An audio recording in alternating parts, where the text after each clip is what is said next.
Hello guys, welcome back to my channel where we break down government actions, analyze leadership decisions, and explore how politics, governance, and policies impact your everyday lives. In my previous video, I talked about the worsening security situation in Nigeria and canvassed for ways that this can be ameliorated. In this video, we'll be looking at the new developments around security and what practical steps the federal government and other relevant stakeholders have taken since the upsurge in the security situation. If you are new to my channel or you have not subscribed, kindly help me subscribe so that we can grow this channel together. Without wasting your time, let's dive in. Nigeria is shaking. Not metaphorically, literally. Communities are falling. Our roads are unsafe, and fear is becoming a daily routine. And then, boom, President Tinubu declared the state of emergency on security, a move that should shake the entire nation awake. But Nigerians are asking a haunting question. Is this a turning point or another loud speech that fades into silence? Because we have heard promises, we have heard warnings. What we haven't seen is delivery. Just after the president's declaration, the Southwest governors stormed Ibadan for a high-stakes security summit. They spoke boldly. They talked about strengthening Amotekun. They declared unity. They issued declarations that sounded like thunder. But thunder is not lightning. Thunder makes noise. Lightning brings impact. And without lightning-fast implementation, all those powerful words are just echoes. Then came Ogun State, where southern governors gathered again. More resolutions, more declarations, more energy. But Nigerians have a phrase for this. Talk without action is mere entertainment. In other words, they play. We have seen leaders gather, speak, resolve until they move, until they deploy, and until they fight. It is all a talk shop, a mere conference, or at best, a political photo shoot. Nigeria cannot be saved by communiques. Nigeria can only be saved by action. The federal and state governments have a pattern, and it's very dangerous. They make huge announcements, then complete silence. When you declare a security emergency, you don't disappear. You follow up. Every week, every day, every hour. Where are the weekly briefings? Where are the progress charts? Where are the command updates? Take the forest guard announcement, for example. We heard it, we praised it, then what happened? Nigerians are still waiting. Or the state police bill, the reform that Nigerians are begging for. If we're a serious nation, why can't we push the bill? Why can't the executive drive it? Secure the votes. Get the governors on board. Make it happen, Mr. President. Make it happen. This is not the time for political grammar. This is time for speed. Here is the truth that no leader wants to say out loud. That is why I must commend the previous Chief of Defense Staff, General Christopher Musa, who brought the idea of us fencing our borders, which is not really feasible. But the general idea is that we must secure our border, because if we don't secure our borders, nothing will work. Our borders are paper thin.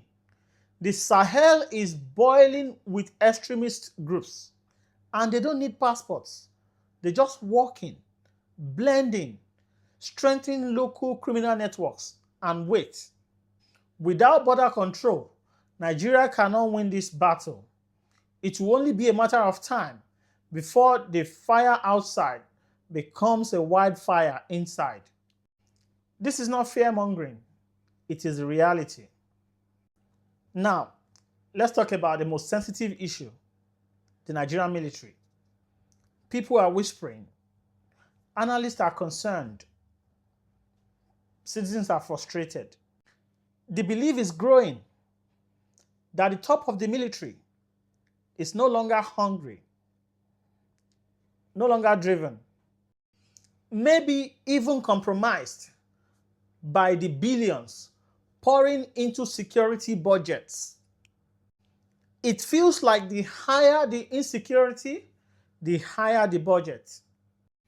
And that raises one painful question. Is insecurity profitable for some people? Maybe Nigeria needs a radical military reset. Retire the old guard. Bring in fresh leadership.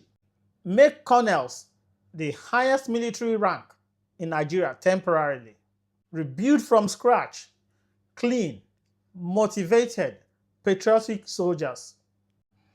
You might say that my suggestion is extreme. Yes, extreme. Because what is happening now is worse. If we must resolve Nigeria's situation, let's go all out. Our military needs a reset, and we must not shy away from taking this radical decision. Nigeria spends trillions on security every year, yet the insecurity worsens. Where is the money going? Who is doing the monitoring? And where are the audits? A nation cannot fight terrorism with uncertain books and shadow budgets. If the emergency declaration does not include the forensic auditing of our security budgets, then it's not an emergency. It's a press statement. Let's be honest. The president's emergency declaration is a chance, maybe our last chance. The governor's resolutions matter, but only if they act now. Here are my views regarding what can be done or what should be done during this emergency period. Nigeria needs rapid deployment. In case of an emergency, the response time should be and must be very fast. Weekly presidential briefing on security to rebuild confidence in the citizens and to assure them that you are doing everything in your power to secure them. Border fortification. I can't stress this enough. We need to secure our borders. Fast-track state police bill.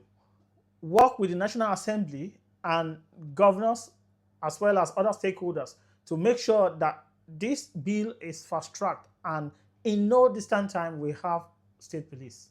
We must have a complete security budget audit. The era of unaudited security budget is gone. We need to do this so that no one is excessively profiting from our insecurity. And lastly, we need a new military culture driven by hunger for success and discipline.